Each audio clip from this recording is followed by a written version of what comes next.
Hello guys, welcome back. This is my November wrap-up. In the month of November, I have read 13 books. Actually, I have read 6 physical books and 7 audiobooks. Now let's get down to them.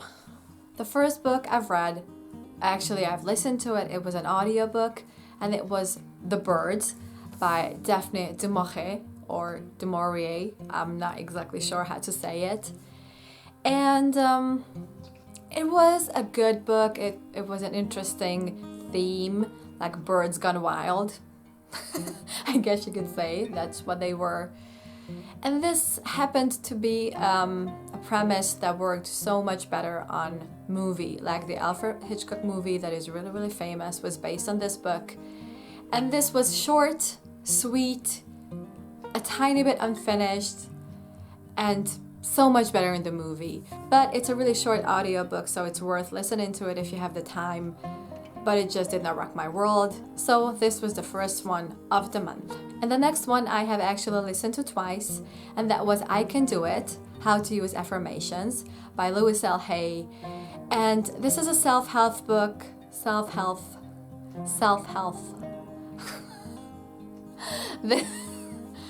Anyways, this is a self-help book, and I just love them. I like self-help books, especially ones about positivity, and this lifted me up so much. It was such a good experience. The lady who read it, I listened to it in Hungarian. I know that she dubs movies sometimes, she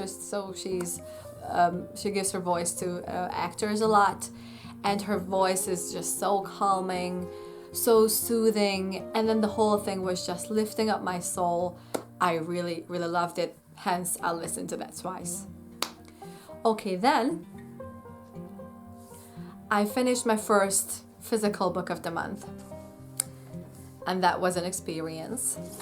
So the third book of the month was Nest by Terry Goodkind. And it was something. Basically, this is a very, very interesting premise, very good premise, executed very, very poorly. I mostly blame the editor of the book for this because, first of all, they don't know the difference between dialogue and monologue. For 3 pages, one person is talking, and it's new paragraphs. They don't know what a dialogue. It looks like a dialogue, but it is a monologue. I have never seen that in a book before. I don't think it's a thing. They just don't know what it is. It could be just one person talking and it could show on the pages.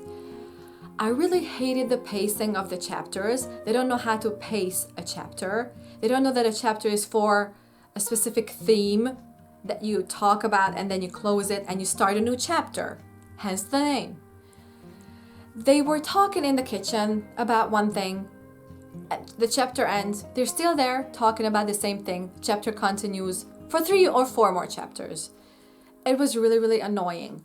The main theme of this book, if I might spoil that much for you, is it's about people with a special ability, which is really, really interesting because I have never read or seen anything like this before, this type of a special ability, and how it's backed up by kind of scientific evidence is very, very funny and very interesting and very exciting, but it's just written so badly.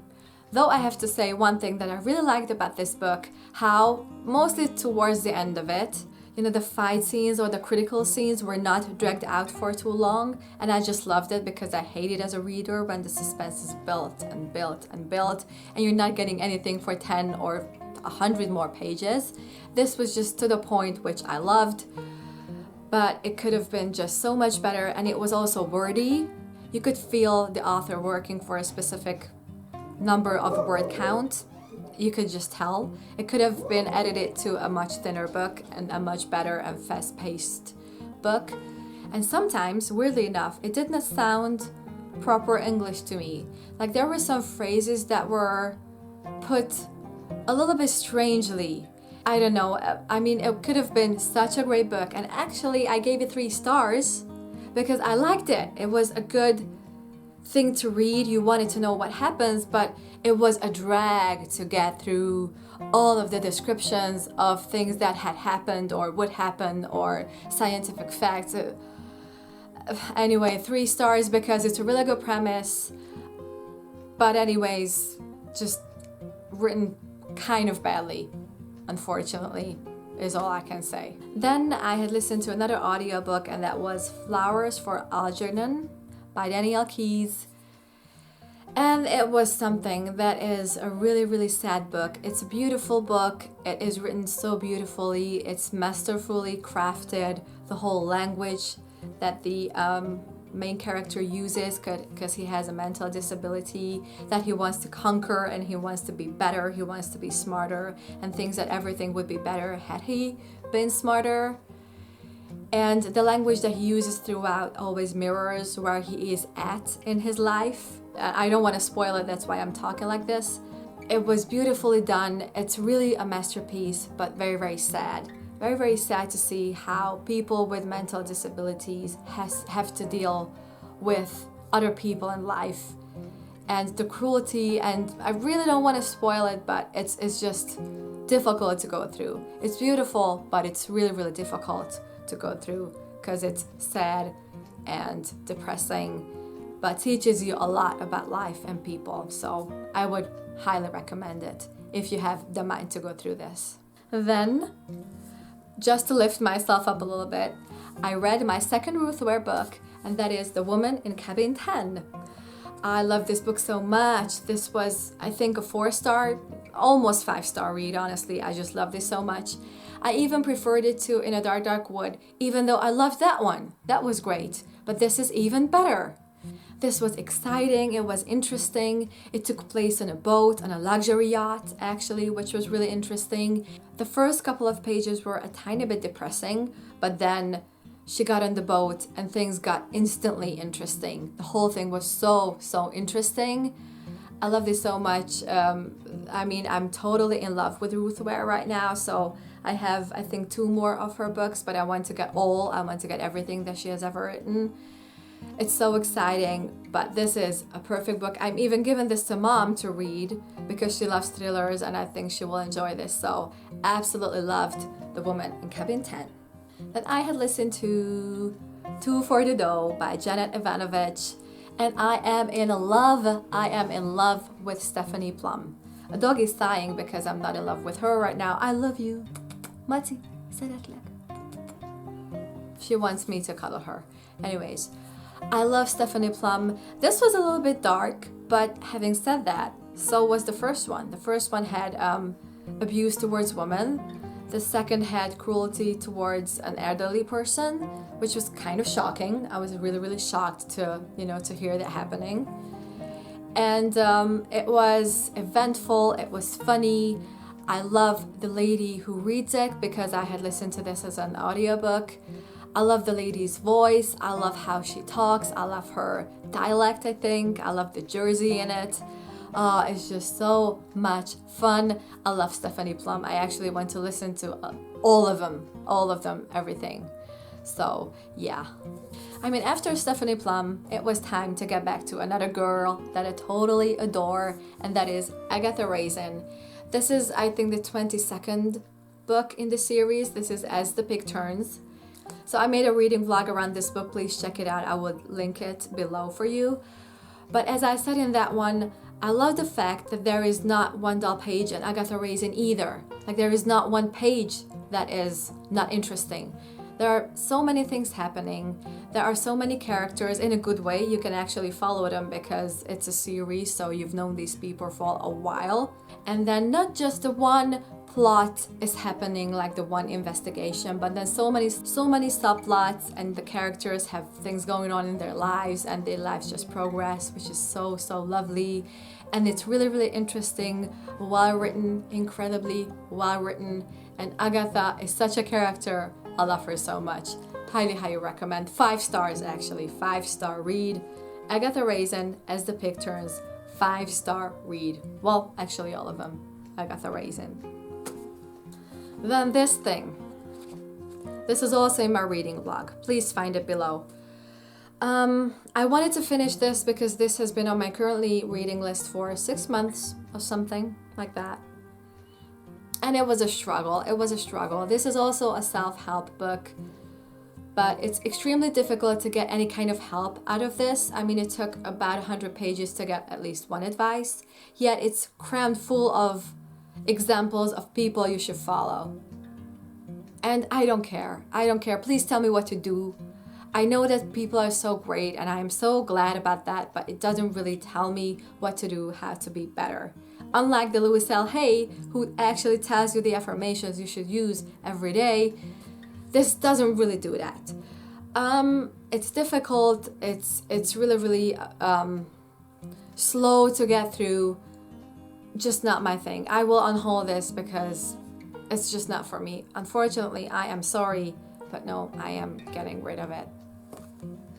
Then I had listened to another woozy, Normal People by Sally Rooney, and that's also a book that I just don't care about. I don't care about those people. I don't like them. I don't care about the whole story. There is basically nothing going on. It's weird. I know it's kind of the purpose of the whole thing to be weird, but it's just not my thing. Unfortunately, I did not enjoy it. That's it. And then I was able to move on to something very fun. And that was Gentlemen Prefer Blondes by Anita Loos.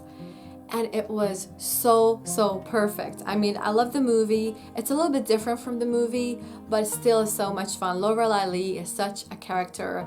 And I have to say that she is a smart bird. She is a smart girl. I love her. Smart in her own way, but so smart and funny and uplifting. It was perfect. I think I want to read the sequel, which is Gentlemen Marry Brunettes.